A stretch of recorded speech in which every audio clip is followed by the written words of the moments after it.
Yo, what's up guys? Today we're gonna talk about grip strength. I'm gonna give you guys 3 different exercises that you should be doing, and I'm gonna explain why you should be doing them. I'll give you a set rep scheme and a little progression format with some variations. I'm gonna make this a series for you guys. So every month, I'm gonna introduce some new grip strength stuff, whether it's information about why it's important or some new exercises and some new schemes. I want you guys to understand why grip is important, and we're gonna just cover the basics here today.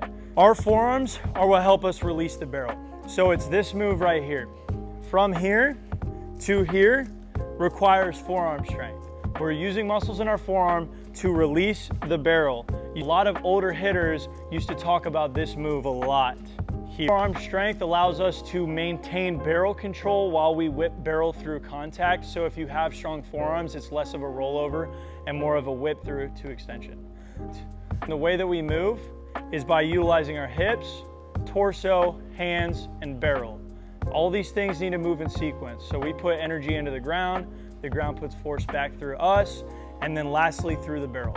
The last piece of this chain is our grip in our forearms. Now we've already manufactured a lot of force from our hips and our torso. Our forearms need to be able to withstand and control that force so that we can release through the barrel. Otherwise there's gonna be leaks in this chain. We're gonna lose energy and we're not gonna be as efficient in transferring that force. Adjustable swings require a great amount of hand strength. We get beat by a curveball, we're over our front side and we have nothing left to use. If we have enough forearm strength, we can make a swing that allows us to get hits even when we're beat. And that's the name of the game with hitting. You're not gonna be perfect all the time. So these are 3 exercises that you can do every other day, 3 times a week. If grip strength is a huge priority to you and you need more of it, make sure you do these first. If you know you're not gonna do it at the end of a workout or you're gonna kind of half-ass it, let's take care of business first and then we can do our major compound lifts afterwards. First exercise, I have dead hangs. Now, dead hang, extremely simple. All you need is a pull-up bar. You're going to hang from the bar. This is really good for guys to build some shoulder stability and decompress their spine. You're gonna get a really deep stretch in the lats. This is good for baseball players of any kind. Hitters, pitchers, everyone needs to be doing. I would start with sets of 30 seconds, working up to a total of 3 minutes. Once you can get about 3 sets of 1 minute or more, start to work to a total time of 5 minutes and see how few of sets you can get to that 5-minute margin. If you're able to get to a total set of 5 minutes with under 3 sets, then to start adding some variations and some challenge, you could put on a weight belt and add weight to the movement. You could just hang a kettlebell or a dumbbell from your knees, something to add some weight to it. You can also go to 1-arm hangs and try to hold those for that total time of 3 minutes. Now, farmer's carries is the second exercise on my list. Farmer's carries are very simple. All you need is a kettlebell, dumbbells. If the dumbbells or kettlebells don't go up to enough weight for you, you can use a trap bar. Now, for farmer's carries, a lot of people use distance markers, but I prefer to go for time so that we're not rushing to a certain point. Go for a total time of 1 minute, and instead of adding time, do 3 sets of this and add weight.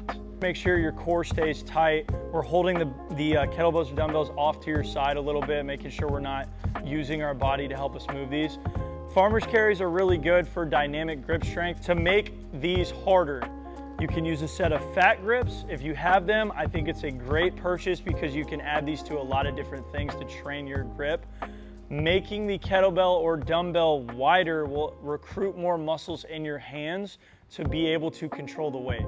If you don't have fat grips and you don't want to buy them, wrap a towel around the weight, make the grip a little thicker, and force your hands to work a little harder to hold that weight as you're walking around. The third exercise, it's a classic, it's very simple, wrist curls. For wrist curls, you either want to try to get your forearm in a fixed position on a bench. If you don't have a bench, you can do these standing up behind your back. You want to do these in flexion and you want to do these in extension. That's the reverse wrist curl as well as the normal wrist curl. For a variation to make these harder, increase your time under tension. Go for about 20 reps max, and instead of adding more load to the bar, slow down the eccentric portion of the lift. If these hurt your wrists, you can do these with bands. Those are 3 different exercises with a bunch of different progressions and rep schemes. I do these about 3 times a week.